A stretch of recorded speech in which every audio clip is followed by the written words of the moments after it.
Hello সবাইকে, সবাই কেমন আছেন? আশা করি ভালো আছেন, আমিও ভালো আছি। তো আজকে আমি রান্না করব হচ্ছে চিকেন বাঁধাকপি। তো কেমন করে করি পুরো রেসিপিটা দেখতে থাকুন। তো এইখানে আমি আদা, রসুন আর পেঁয়াজ বেটে নিলাম। তো মাংসটাকে আমি ছোট ছোট করে কেটে ভালো করে পরিষ্কার করে ধুয়ে নিয়েছি। তো যেটা বেটে নিয়েছিলাম মশলাটা, সেটা আমি দিয়ে দিলাম। তার মধ্যে আমি হলুদ দিয়ে দিলাম, লঙ্কার গুঁড়ো দিয়ে দিলাম, জিরের গুঁড়ো, ধনের গুঁড়ো আর স্বাদ মতো লবণ আর সর্ষের তেল দিয়ে ভালো করে আমি মেখে নেব। তো কড়াইটা গরম বসিয়ে দিলাম, দিয়ে গরম হয়ে গেছে, সর্ষের তেল দিয়ে দিলাম, জিরা ফোড়ন দিয়ে এবার মাংস ম্যারিনেট করে রাখা ওইটা আমি দিয়ে দিলাম। দিয়ে ভালো করে নাড়িয়ে চাড়িয়ে কষিয়ে নেব। এবার কষিয়ে নেওয়ার পরে আমি একটু চিনি দিয়ে দেবো এর ভিতরে হালকা পরিমাণে।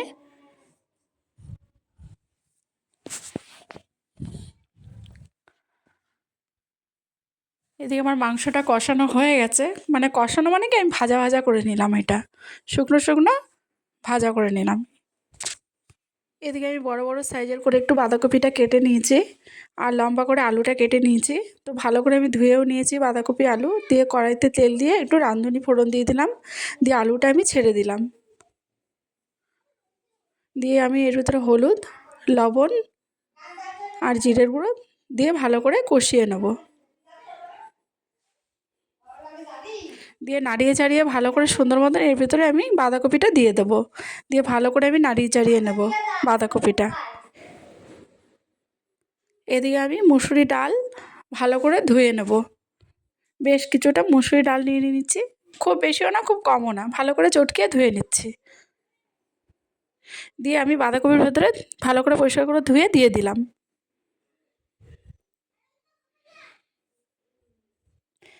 একটু নাড়িয়ে চাড়িয়ে আমি ভালো করে ঢেকে দেবো। জলটা আমি এখানে ব্যবহার করিনি, আপনারা চাইলে জল ব্যবহার করতে পারেন। যেহেতু বাঁধাকপি দিয়ে অনেকটা জল বেরিয়েছে, ঢাকাটা খুলে দিলাম। এবার ভালো করে নাড়িয়ে চাড়িয়ে আমি মাংসের টুকরোগুলো এর ভিতরে দিয়ে দেবো।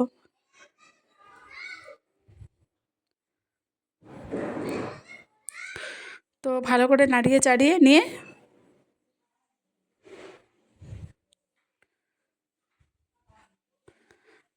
তো আমার মাংসটা মানে চিকেন বাঁধাকপিটা হয়ে গেছে। দিয়ে আমি ধনেপাতা দিয়ে দেবো উপর দিয়ে। আর একটা মশলা গুঁড়ো করে রেখেছিলাম, একটু দারচিনি টারচিনি সব রকম মশলা দিয়ে, মানে ওটা তো আমি দিয়ে দিলাম। দিয়ে ভালো করে নাড়িয়ে চাড়িয়ে আমি ঘরে আমার সাদা ঘি রাখা আছে, তো আমি সাদা ঘিটা দিয়ে দেবো।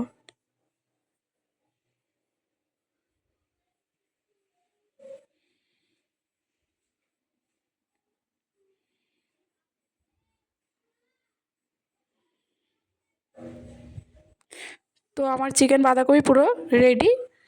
এবার নামিয়ে পরিবেশন করুন চিকেন বাঁধাকপি। কেমন লেগেছে অবশ্যই বলবেন। আবার দেখাবো অন্য কোনো ভিডিও নিয়ে। ভালো থাকবেন, সুস্থ থাকবেন, টাটা।